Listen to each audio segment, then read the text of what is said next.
What's good? It's your boy Jay, that's me. Let's get into NXT from December the 17th, 2024. A pretty okay episode of NXT. So, a little heads up. I looked at spoilers for next week's Christmas Eve edition of NXT. I looked at the spoilers, and I will not spoil them for you guys. So if I decide to do a review next week, we'll talk about it there.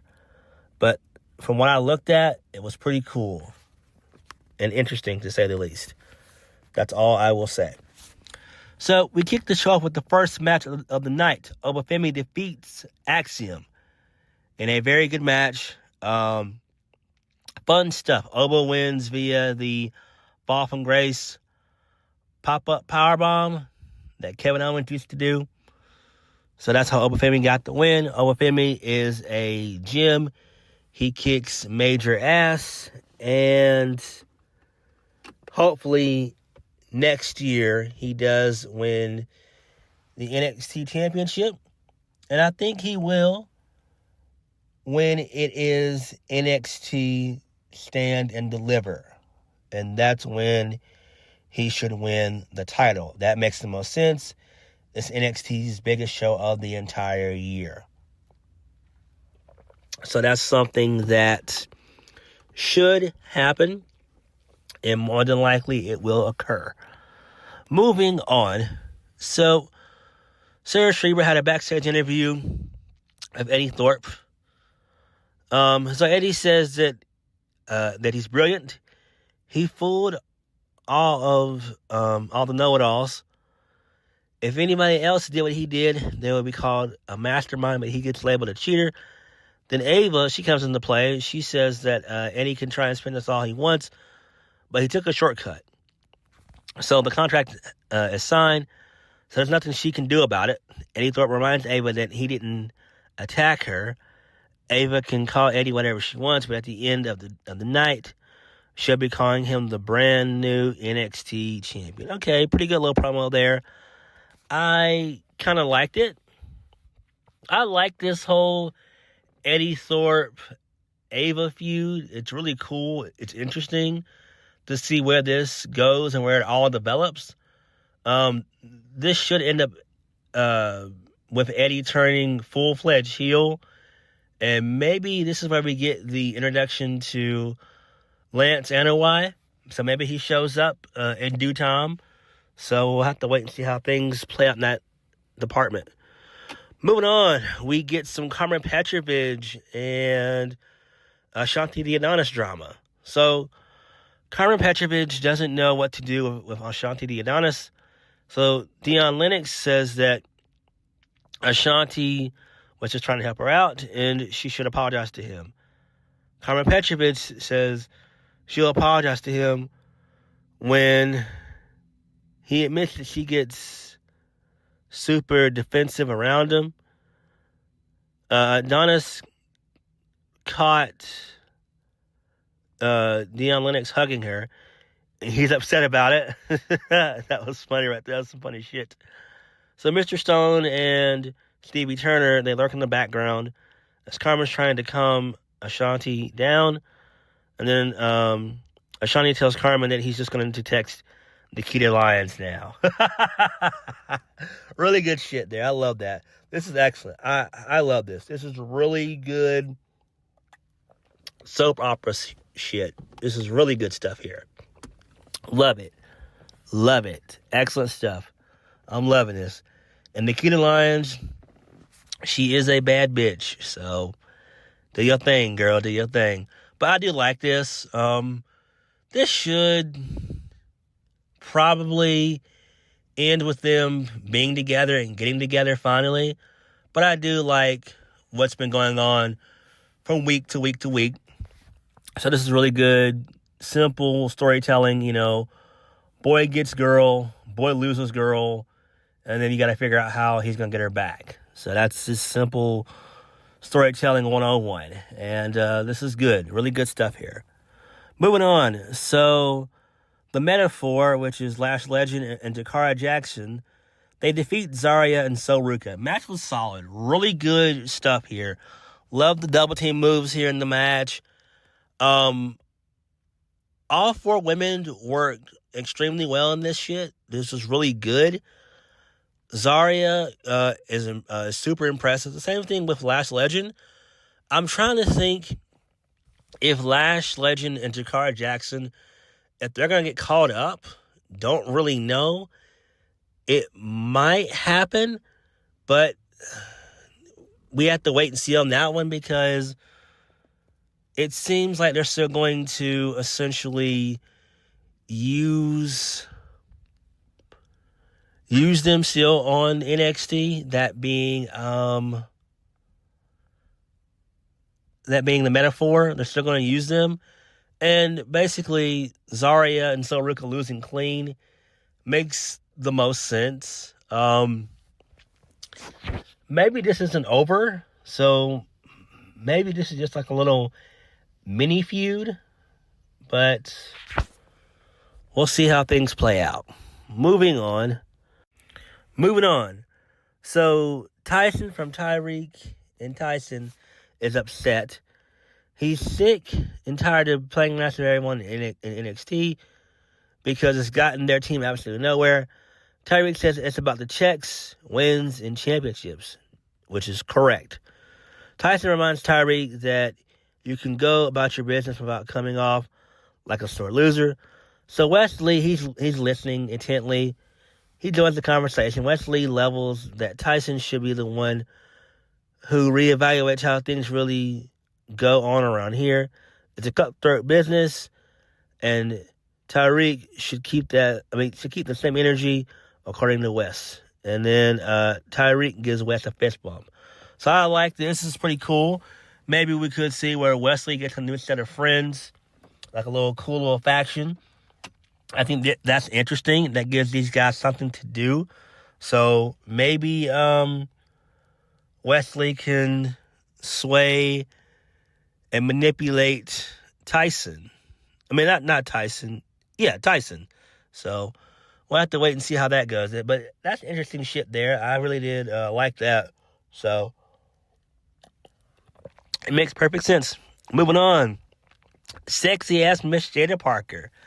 She defeats Ren Sinclair. So she wins.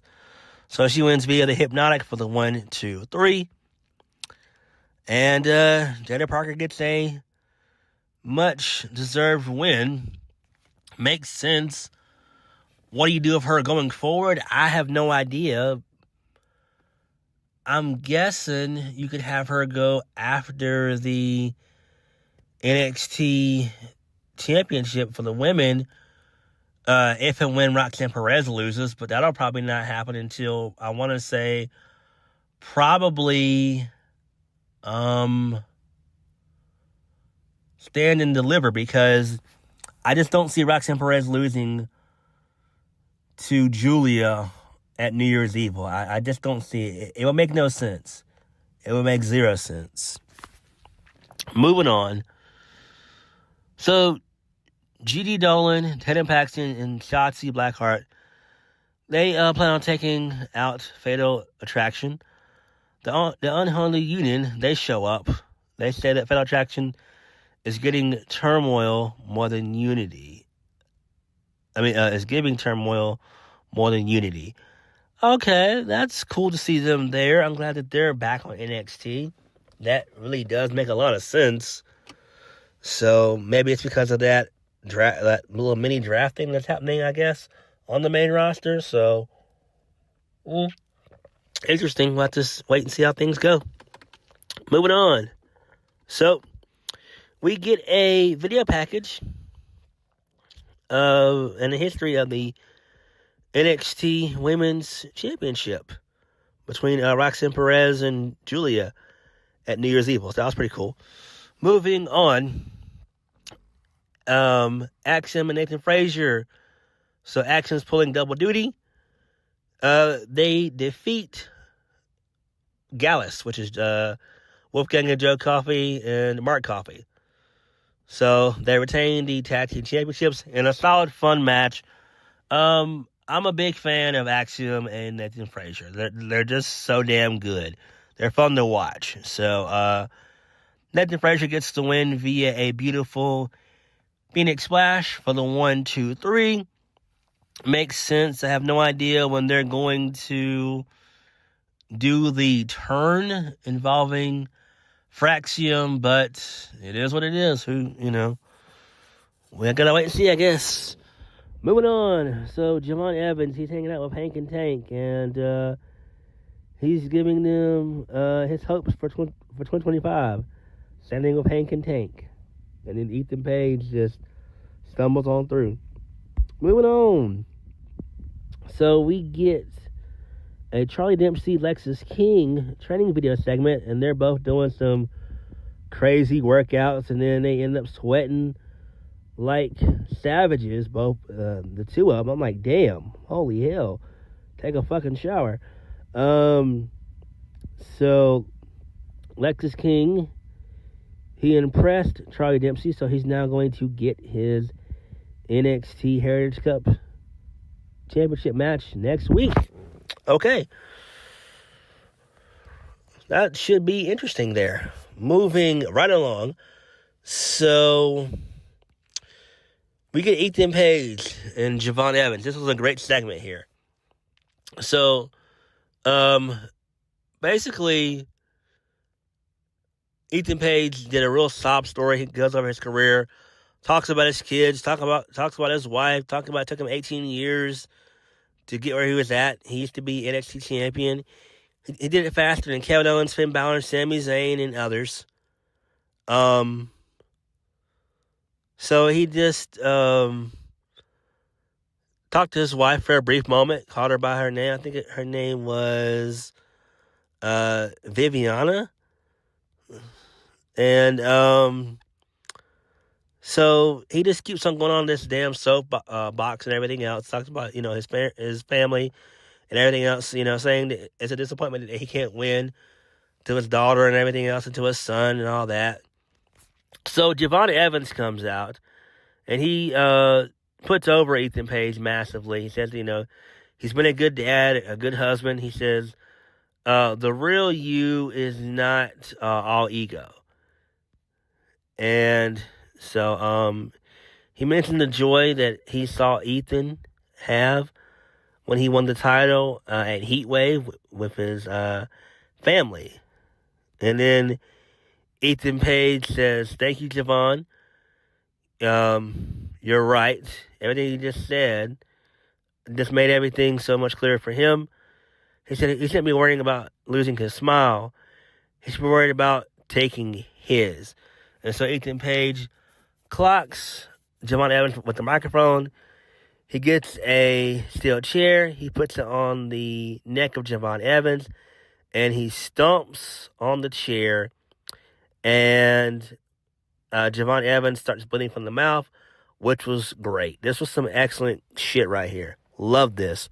Really good shit here. Great stuff. Excellent stuff. Loved it. Moving right along. So Trick Williams, he runs into Obafemi.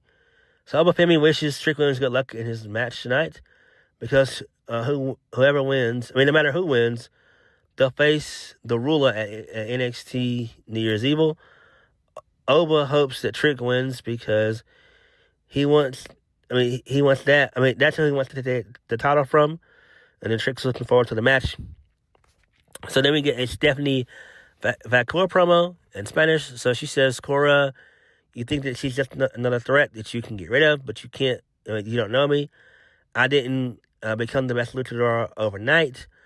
The first worked worked tirelessly to get here, and after all the years of hard work. But Cora's arrived first. She signed in 2021 and became the representation of the new era of NXT. Meanwhile, she went out into the world to face great challenges to make her strong. Now she's here. Now she got what she wanted. She found her way. And she'll be everything that Cora wants to be." And then she says, "Next week I'll take you. My bad. She says, next week, I will take you, meet me in hell or whatever. Something like that. Okay, little promo. Main event of the evening. Trick Williams versus Eddy Thorpe. Trick Williams ends up defeating Eddy Thorpe. But the show goes off the air with both guys being laid out on top of each other. Pause. And so basically the referees, they argue and everything else. The referees do a double cover. The show goes off the air. So there is a WWE exclusive that they did that showed the finish and everything else. And so Ava was out there. She ended up saying that Trick's foot was not on the ropes or whatever. And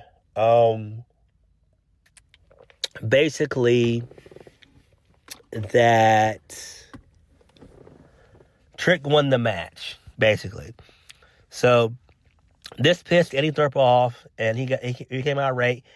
He got into Ava's face, and then he ended up shoving Shawn Michaels, which was fucking awesome. The crowd gave a really good reaction, and that was the end of it. So really good stuff here. So I'm glad that they put that on as an exclusive.